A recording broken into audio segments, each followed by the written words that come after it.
تو آج ہم بات کر رہے ہیں ذاتی ترقی یعنی سیلف امپروومنٹ کی۔ ہمارے پاس ایک یوٹیوب ویڈیو کا خلاصہ ہے، عنوان ہے 8 سمپل سیلف امپروومنٹ پرنسپلز۔ مقصد یہ ہے کہ ان 8 اصولوں کو دیکھیں، ان کی گہرائی سمجھیں اور دیکھیں کہ بھئی کیسے کم وقت میں اپنی زندگی کو بہتر بنایا جا سکتا ہے۔ بالکل، اور یہ جو 8 حصول ہیں نا، ان کا کمال یہ ہے کہ یہ بہت چھوٹے قدم ہیں۔ یہ اس خیال پر مبنی ہے کہ ذاتی ترقی کوئی لمبی چھلانگ نہیں، بلکہ روزانہ کے چھوٹے قابل عمل اقدامات کا نام ہے۔ تو ہم دیکھیں گے کہ یہ روزمرہ زندگی میں کیسے شامل ہو سکتے ہیں۔ چلیں شروع کرتے ہیں۔ پہلا اصول بڑا دلچسپ ہے، 2 منٹ کا اصول۔ یعنی کوئی بھی بڑا کام ہو اسے اتنا چھوٹا کر لیں کہ بس 2 منٹ میں ہو جائے۔ تو کیا یہ صرف ایک ٹرک ہے کام شروع کروانے کی؟ ٹرک سے زیادہ آپ کہیں کہ یہ نفسیاتی رکاوٹ توڑنے کا طریقہ ہے۔ دیکھیں، اکثر سب سے مشکل ہوتا ہے شروع کرنا، ہے نا؟ بالکل۔ جب دماغ کو لگتا ہے کہ کام صرف 2 منٹ کا ہے تو وہ جو ٹال مٹول والی کیفیت ہوتی ہے وہ کم ہو جاتی ہے۔ اچھا۔ اور ایک بار آپ نے شروع کر دیا تو پھر اکثر آپ رکتے نہیں، آگے بڑھ جاتے ہیں۔ وہ جو پہلا قدم اٹھانے کی جھجک ہے یہ اسے ختم کرتا ہے۔ یعنی شروعات کا جو خوف ہے وہ کم ہو جاتا ہے۔ اچھا، تو اگلے 2 اصول جسمانی صحت کے ہیں، زیادہ پانی پینا اور مکمل غذائیں یعنی ہول فوڈز کھانا۔ ویڈیو میں پانی کے لیے اویلیبلٹی بائس کا ذکر تھا، مطلب بوتل سامنے رہے گی تو زیادہ پیئیں گے۔ یہ تو بڑی سادہ سی بات لگتی سادہ ہے مگر بہت مؤثر ہے۔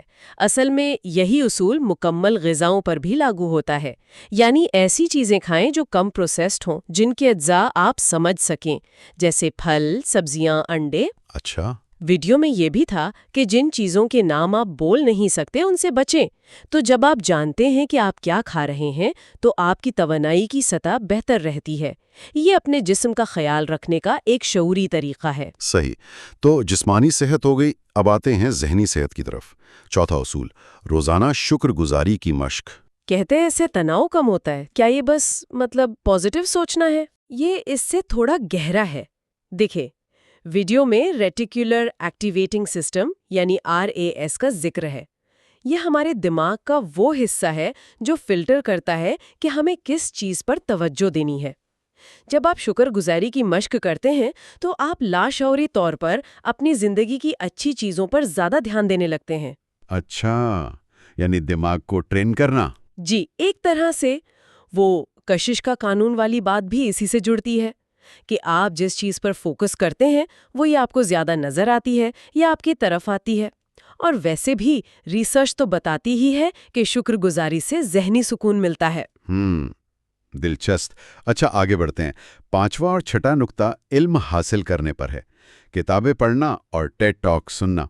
کتابوں کے لیے پھر وہی اویلیبلٹی بائس والی بات کہ آس پاس ہوں تو پڑھی جائیں گی۔ بالکل، کتابیں نظر آئیں گی تو پڑھنے کا خیال آئے گا۔ اور ٹیڈ ٹاکس یا اس طرح کی جو آن لائن چیزیں ہیں وہ تو علم حاصل کرنے کا بہت آسان ذریعہ بن گئی ہیں۔ آپ کسی بھی موضوع پر، چاہے وہ نفسیات ہو، شہری منصوبہ بندی ہو یا کچھ اور، ماہرین سے چند منٹ میں نئے آئیڈیاز لے سکتے ہیں۔ صحیح، تو یہ ہو گیا علم کا حصول۔ اب 7واں اصول، یہ کافی گہرا ہے، کسی کو معاف کرنا۔ اکثر لوگ سمجھتے ہیں کہ معافی دوسرے کے لیے ہے، پر یہاں کہا جا رہا ہے کہ یہ اپنی ذہنی صحت کے لیے زیادہ ضروری ہے۔ کینہ رکھنے سے نجات۔ درست فرمایا۔ اصل میں کینہ یا غصہ دل میں رکھنا ایک بوجھ کی طرح ہے، آپ اسے ہر وقت اٹھائے پھرتے ہیں۔ معاف کرنے کا عمل جو ہے نا، وہ اس بوجھ کو اتار پھینکنے جیسا ہے۔ اس سے آپ کی ذہنی توانائی بچتی ہے، تناؤ کم ہوتا ہے۔ یہ آسان نہیں ہوتا، میں مانتی ہوں، مگر یہ اپنی ذات کے لیے بہت اہم ہے۔ بالکل۔ اور 8واں اصول جو ہے وہ اس اندرونی کام کو باہر کی دنیا سے جوڑتا ہے، یعنی ہم خیال لوگوں کے گروپ میں شامل ہونا، ایک کمیونٹی بنانا۔ ویڈیو میں میٹ اپ اور فیس بک گروپس کی مثالیں تھیں۔ جی ہاں، کیونکہ اکیلے کوشش کرنا بعض اوقات مشکل ہو جاتا ہے نا؟ ایک سپورٹ نیٹ ورک جہاں لوگ آپ جیسے مقاصد رکھتے ہوں وہ آپ کو حوصلہ بھی دیتا ہے اور بعض اوقات نئے راستے بھی سجھاتا ہے۔ مل کر چلنا آسان ہوتا ہے۔ اور آخر میں ایک طرح کی بونس ٹپ جو ان سب کو جوڑتی ہے، اپنی ترقی پر خود کو سراہنا، اپنی چھوٹی چھوٹی کامیابیوں کو تسلیم کرنا۔ جی، یہ مثبت تقویت یا پازیٹیو ری انفورسمنٹ کا اصول ہے۔ جب آپ اپنی کوششوں کو، چاہے وہ کتنی ہی چھوٹی کیوں نہ ہو، تسلیم کرتے ہیں، خود کو شاباش دیتے ہیں، تو آپ کا دماغ اس رویے کو دہرانے کے لیے تیار ہوتا ہے۔ اس سے مستقل مزاجی آتی ہے۔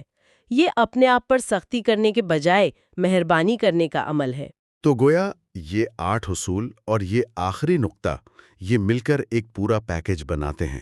چھوٹے قدم سے شروع کریں، جسم کا، ذہن کا خیال رکھیں، علم حاصل کریں، جذباتی بوجھ کم کریں، لوگوں سے جڑیں اور اپنی کوشش کو سراہیں۔ ظاہر بہت چھوٹے قدم لگتے ہیں، لیکن ان کا جو مجموعی اثر ہے وہ وقت کے ساتھ بہت بڑا ہو سکتا ہے۔ یہاں اصل سوال یہ پیدا ہوتا ہے کہ ان میں سے کون سا ایک چھوٹا قدم آج ہی ابھی اٹھایا جا سکتا ہے، اور یہ سوچنا کہ روزانہ کی یہ معمولی سی تبدیلی آگے چل کر کتنی بڑی مثبت تبدیلی لا سکتی ہے۔ یہ واقعی سوچنے والی بات ہے۔ تو اسی خیال کے ساتھ آج کی گفتگو ختم